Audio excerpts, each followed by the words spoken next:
Delhi Capitals తో జరిగిన match లో 258 పరుగుల భారీ లక్ష్య ఛేదనలో ముంబై ఇండియన్స్ కేవలం 10 పరుగుల తేడాతో ఓడిన సంగతి తెలిసిందే. తిలక్ వర్మ చివరి ఓవర్ వరకు క్రీజ్ లో ఉన్నప్పటికీ హార్దిక్ పాండ్యా టీమ్ డేవిడ్ మెరుపులు మెరిపించినప్పటికీ ముంబై ఇండియన్స్ విజయాన్ని అందుకోలేకపోయింది. కానీ తిలక్ వర్మ పోరాడిన తీరు అందరినీ ఆకట్టుకుంది.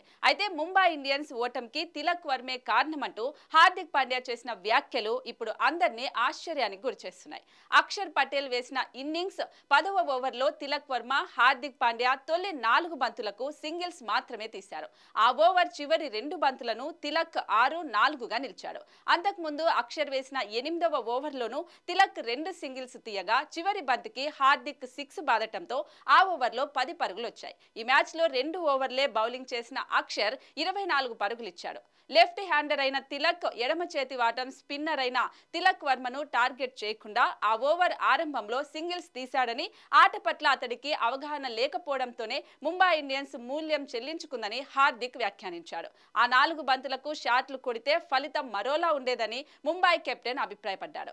అక్షర్ పటేల్ బౌలింగ్ లో తిలక్ వర్మ సింగిల్స్ తీశాడని, షాట్లు ఆడే ఉద్దేశాన్ని కూడా కనబరచలేదని హార్దిక్ వ్యాఖ్యానించాడు.